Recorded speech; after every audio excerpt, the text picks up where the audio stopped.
कह रहा है एक समान वैद्युत क्षेत्र में एक वैद्युत द्विध्रुव को रख देना है। क्या करना है? और उसपे जो लगने वाला बल आघूर्ण है उसका व्यंजक प्राप्त करिए। उसका क्या प्राप्त करिए? तो ध्यान से देखो, हेडिंग डाल लो, एक समान वैद्युत क्षेत्र में रखे वैद्युत द्विध्रुव पर लगने वाला बल युग्म आघूर्ण। ये सवाल है कि एक समान वैद्युत क्षेत्र में एक आपको वैद्युत द्विध्रुव रखना है और उस पर लगने वाला बल आघूर्ण ज्ञात करना है। तो लिखेंगे, माना एक वैद्युत द्विध्रुव, माना एक वैद्युत द्विध्रुव एबी, उसका नाम क्या दे दो? एबी। माना एक वैद्युत द्विध्रुव एबी एक समान वैद्युत क्षेत्र, एक समान वैद्युत क्षेत्र ई में थीटा कोण बनाते हुए रखा गया है। रखा गया है। वैद्युत द्विध्रुव, वैद्युत द्विध्रुव माइनस क्यू तथा प्लस क्यू आवेशों से मिलकर बना, आवेशों से मिलकर बना। यहां तक दे दे पहले।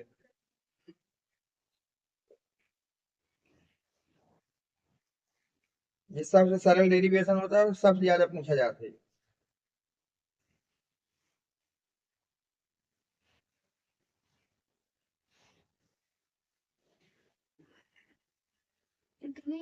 चित्र बनाऊंगा।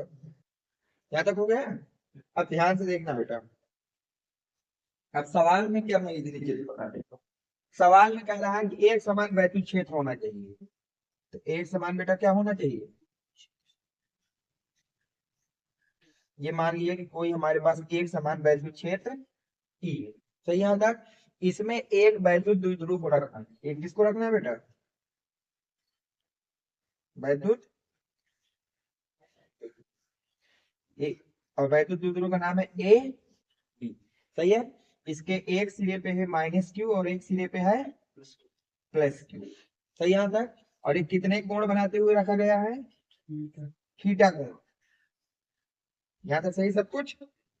अब देखो, तथा द्विध्रुव की लंबाई, इसमें लिख दो, तथा वैद्युत द्विध्रुव की लंबाई 2l, तथा वैद्युत द्विध्रुव की लंबाई कितनी है बेटा? 2l है। तथा वैद्युत द्विध्रुव की लंबाई 2l, यानी कि ए से जो बी के बीच की दूरी है, ये दूरी आपकी कितनी रहे? 2l। अब हमको पता है कि अगर कोई वैद्युत क्षेत्र ई है, कोई क्या है, और उसमें आवेश रखा है, उस आवेश पे, उस आवेश का कितना बल लगता है वैद्युत क्षेत्र में? ई बराबर एफ बाई क्यू। यानी कि उस पे लगने वाले बल की अगर बात करें तो वो कितना होगा? E Q. अब प्लस वाला आवेश किधर होना चाहता है? वैद्युत क्षेत्र की दिशा में। तो ये वाला प्लस है, तो ये किधर को चल रहा होगा? इस तरफ को अपना बल लगा रहा होगा, या सही है? और माइनस हमेशा किधर को जाता है? वैद्युत क्षेत्र के विपरीत दिशा में। तो ये वाला किधर को बल लगा रहा होगा? सही है यहाँ तक? और यह किसके बराबर होगा? ई क्यू पे। एफ किसके बराबर होगा? यहाँ तक सही है? अब ध्यान से देखो, अगर मैं यहाँ पर एक ट्रायंगल को लेट कर लूं, ये पॉइंट है ए, ये पॉइंट है बी, और इस पॉइंट को नाम दे देता हूं सी, और यहां से एंगल कितना बना रहा है? थीटा। तो ध्यान देखना, इसके आगे त्रिभुज ए बी सी में, सही है? त्रिभुज ए बी सी में अगर तुम लगाओ साइन थीटा, क्या लगाओ? तो साइन थीटा क्या कहता है? लंब बटे कर्ण। साइन थीटा कहता है लंब बटे यहां तक सही है। तो साइन थीटा लंब क्या होगा, बीसी, लंब क्या होगा, तो बीसी, और कर्ण क्या होगा आपके पास, ए बी, कर्ण क्या होगा, तो बीसी बटे, अब ए बी किसके बराबर है, 2l के, ए बी किसके बराबर है, तो क्या यहां तो तुम लिख सकते हो कि sine theta equal to BC by, तो बीसी का मान यहां से कितना निकल के आ गया, 2l इंटू साइन थीटा। सही यहां तक। बस ये याद रखना कि वैद्युत क्षेत्र में जो प्लस क्यू आवेश होता है, कौन सा आवेश होता है, ये वैद्युत क्षेत्र की दिशा में होना चाहता है, और माइनस किधर को होना चाहता है, वैद्युत क्षेत्र की दिशा के विपरीत। और बल कितना लगेगा, एफ, और वो एफ बल किसके बराबर होता है, ई इंटू क्यू, वैद्युत क्षेत्र की तीव्रता इंटू आवेश इंटू, नोट करो यहाँ पे, खत्म कर देता। अब इधर देखो, यहां तक तो कोई दिक्कत नहीं है। अब तुमको क्या निकालना है बेटा, बल युग्म आघूर्ण निकालना है, बल युग्म, तो उसका सूत्र होता है बल युग्म आघूर्ण का बेटा, एक आवेश पर लगने वाला बल, किसी एक आवेश पर लगने वाला, किसी, यहाँ पे नहीं आएगा तो लिख दो, मैं ऊपर से हटा गई। तो अब देखो, अब आपको क्या निकालना है, बल युग्म आघूर्ण। तो बल युग्म आघूर्ण का सूत्र होता है बेटा, बल युग्म आघूर्ण बराबर होता है बेटा, द्विध्रुव का, द्विध्रुव के किसी एक आवेश का परिमाण, आवेश का परिमाण गुणे दोनों आवेशों के बीच की लंबवत दूरी, दोनों आवेशों के, दोनों विपरीत आवेशों के बीच की कौन सी दूरी, लंबवत दूरी। यहां तक कोई डाउट नहीं होना चाहिए। सही है। अब आगे देखो, बल युग्म आघूर्ण को किससे दिखाते हो, टाउ से। किसी एक आवेश पर लगने वाला बल, द्विध्रुव के किसी एक आवेश पर लगने वाले, पर लगने वाला बल, लगने वाला, तो दोनों पे यफ ही लगा है, तो कोई एक लिख लो यफ। सही यहां तक। इनटू लंबवत दूरी, तो देखो आवेश है ए बी के बीच में, तो लंबवत दूरी कौन सी होगी, बीसी, यहां लिख दे रहा हूं बीसी। सही है। अब यहाँ मान रख देता हूँ, तो जैसे आपको पता है कि यफ का मान किसके बराबर होगा, ई क्यू के, तो टाउ इक्वल टू हो जाएगा बेटा ई इंटू क्यू। सही है। और लंबवत दूरी कितनी है, बीस, यहाँ तक सही है। अब बीसी का मान रख देते हैं। अब हम लोग क्या करते हैं, तो जब बीसी का मान रखो, tau equal to e dot q into 2l into sine theta. सही यहाँ तक। अब आगे देखना ध्यान से, अगर आप tau equal to e q dot 2l को एक साथ ले लें, यहां तक सही सब कुछ। सही है। अब वैद्युत द्विध्रुव आघूर्ण P बराबर क्या होता है बेटा, P बराबर हमारे पास होता है Q इंटू, वैद्युत द्विध्रुव आघूर्ण है, तो इतने की जगह पे P लिख सकता हूं। तो क्या आपके पास टाउ इक्वल टू आ जाएगा बेटा ई पी। सही है। इसी को आप लिख सकते हैं पीई साइन थीटा। और साइन थीटा को अगर हटाओगे, किसको हटाओगे, साइन, तो वो क्रॉस में आएगा, किसमें आएगा, पी क्रॉस ई। तो ये हो गया इसका सदिश रूप, ये इसका क्या हो गया, क्योंकि साइन थीटा आता है क्रॉस में, और डॉट में कौन सा आता है, कॉस, तो ये हो गया। तो यहां से ये आपका डेरिवेशन हो गया। अब यहाँ लिख देंगे, यहाँ पे क्या लिखोगे, मैं यहाँ पे लिख दे रहा हूँ, तुम उसी के नीचे लिखना। आपको क्या याद करना है, एक समान वैद्युत क्षेत्र में रखे वैद्युत द्विध्रुव के बल आघूर्ण का व्यंजक। तो यहाँ पे लिख देंगे, यही एक समान वैद्युत क्षेत्र में रखे वैद्युत द्विध्रुव पर लगने वाले बल युग्म आघूर्ण का व्यंजक होगा। समझ गए, नोट करो।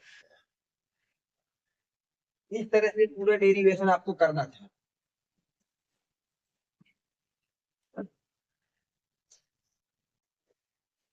हो गया, लिख दो बेटा यहाँ पर, जहां टाउ इक्वल टू, टाउ को क्या कहोगे बेटा, वैद्युत द्विध्रुव पर, वैद्युत द्विध्रुव पर लगने वाला बल युग्म आघूर्ण, बल युग्म आघूर्ण, ये हो गया टाउ। टाउ क्या है आपका, वैद्युत द्विध्रुव पर लगने वाला बल युग्म आघूर्ण। पी को क्या कहोगे, वैद्युत द्विध्रुव, पी को क्या कहेंगे, वैद्युत द्विध्रुव। और ई को क्या कहोगे, वैद्युत क्षेत्र की तीव्रता। नोट करो।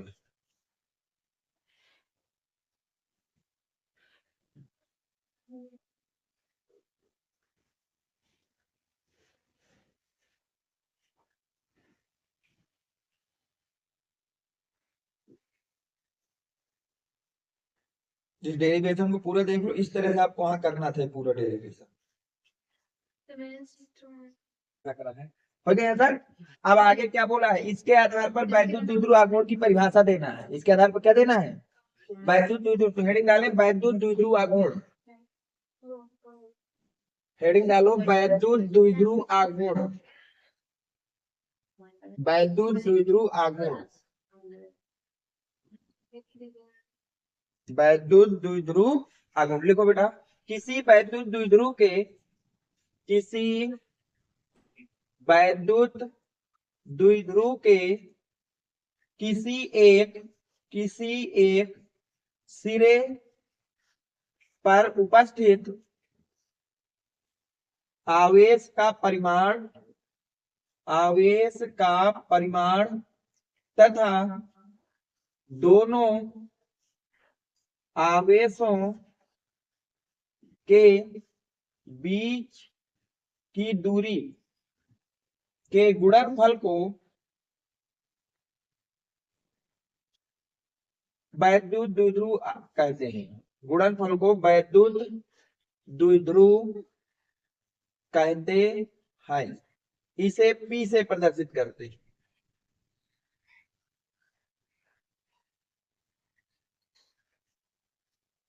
इसे पी से प्रदर्शित करते हैं।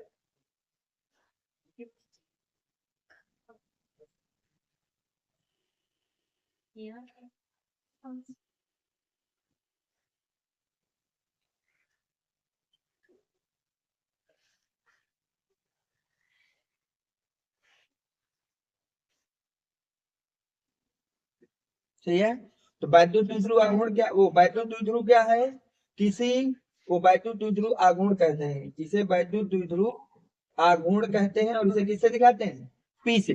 तो किसी भी वैद्युत द्विध्रुव के किसी एक सिरे पे जो आवेश है उसका परिमाण, परिमाण मतलब उसकी धनात्मक वैल्यू को, उसकी धनात्मक वैल्यू को, तथा दोनों आवेशों के बीच की जो दूरी हो उनके गुणनफल को ही क्या कहते हैं, वैद्युत द्विध्रुव आघूर्ण। और इसे किससे दिखाते हैं, पी से। हेडिंग डालें वैद्युत द्विध्रुव आघूर्ण का सूत्र, वैद्युत द्विध्रुव आघूर्ण का सूत्र,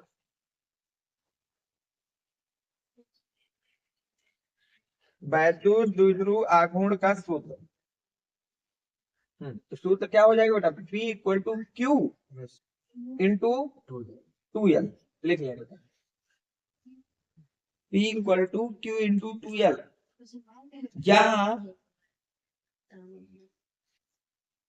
जहां P बराबर वैद्युत द्विध्रुव आघूर्ण, P को क्या कहोगे, वैद्युत द्विध्रुव आघूर्ण। Q को क्या कहोगे, वैद्युत द्विध्रुव के किसी एक सिरे पर, Q को लिखिए वैद्युत द्विध्रुव के किसी एक सिरे पर उपस्थित आवेश का परिमाण, आवेश का क्या चीज बेटा, परिमाण। तो क्यों क्या है, वैद्युत द्विध्रुव के किसी एक सिरे पर उपस्थित आवेश का परिमाण। और 2L क्या है, दोनों आवेशों के बीच की दूरी, दोनों विपरीत आवेशों के बीच की दूरी, ये पूरा करते तो आपको 4 नंबर दिए जाते। सोच विचार।